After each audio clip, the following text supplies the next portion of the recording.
This is the unbelievable story of Anwar, a teenager from Sudan who journeyed across Africa and Europe just to see Lionel Messi. For as long as he could remember, Anwar's world had been small. His home was a sun-baked village in remote Sudan, where the cracked earth stretched for miles. The school's roof was little more than a memory, and the only footballs were bundles of rags tied together with fraying string. There was no internet, no television, and no electricity most days. But there was football, and there was Lionel Messi. Messi's face was everywhere in Anwar's life, on the tattered clippings he'd debegged from travelers, on the hand-drawn posters he'd taped to his mud brick wall, on the back of his own shirt where he'd scrawled Messi 10 inches in charcoal. He didn't know the sound of Messi's voice, but he knew the rhythm of his feet from the staticky broadcasts on his father's spattered radio. Each game was a ritual. Anwar would crouch by the window, radio pressed to his ear, eyes closed, imagining himself in a stadium of light,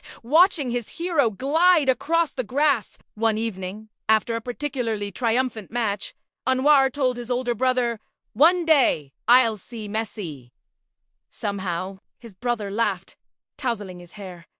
"Maybe in your dreams," but Anwar wasn't joking. A dream had taken root, and it refused to let go. A 4-year journey of hope for the next 4 years. Anwar worked. He picked vegetables in the fields after school, hauled water for neighbors, patched tires in the market. Every coin he earned went into a rusted tin under his bed. He skipped sweets, new shoes, even the rare trips to town. Friends teased him, but he just smiled. He was saving for something bigger than all of them. On his 17th birthday, Anwar counted his savings, $160. He packed a small bag, his passport, and his most prized possession, a drawing of Messi he'd made himself. He told his parents, "I'm going to Paris." They thought he was crazy, but they saw the determination in his eyes. With their blessing and a few final coins, he boarded a bus to Khartoum.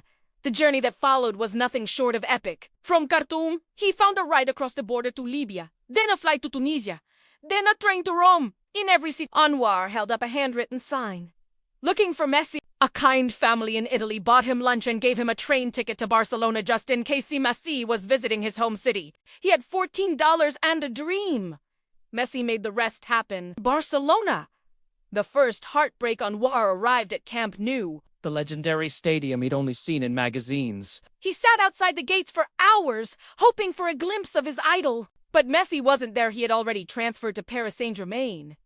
Disappointed but undeterred, Anwar asked around. A boy shouted, "Messi is in Paris!" At Pesege, Anwar checked his bag. 1 t-shirt, 1 drawing, and just $14 left. He smiled. The dream wasn't over. He found a ride to the French border, then boarded a crowded bus into Paris. No one spoke Arabic, but he showed his sign, and strangers nodded, smiled, and helped him get to Parc des Princes, the home of PSG. 3 days, and a miracle. Anwar waited outside the stadium for 3 days. He slept on cardboard near the stadium wall. A security guard gave him water. A vendor handed him leftover bread. On the 4th day, a sleek black SUV rolled up. Fansescrimet cameras flashed. Anwar ran to the front, holding up his sign. Looking for Messi came from Sudan. The car stopped. The tinted window lowered. Out stepped Lionel Messi, looking tired, calm, almost unaware of the chaos around him. Then he saw Anwar's sin and he froze. For a moment, the world seemed to stop. Messi motioned to security, walked toward Anwar, and asked quietly in Spanish, "You came from Sudan?" Anwar nodded. "To see you," he said in broken English.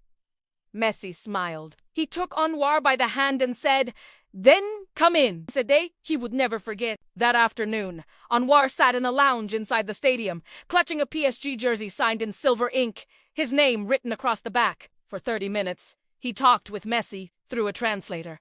Anwar gave Messi his drawing. Messi gave Anwar something more. A ticket for that night's match, front row. Later that evening, under the bright stadium lights, Anwar watched Messi score. The crowd erupted, but Anwar didn't scream or cheer. He just sat there, smiling. For him, the goal had already happened the moment Messi saw his sign. After the match, Messi spotted Anwar in the crowd and waved, not as a fan, but as a friend. The dream echoes home. The story spread like wildfire.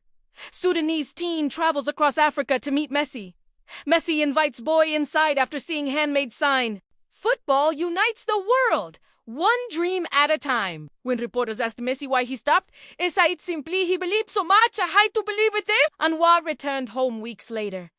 His village threw a parade. He now works with youth in his town, organizing football matches for other kids without shoes, without fields, but with dreams. Every time he tells his story, he finishes with the same words. Was it worth it?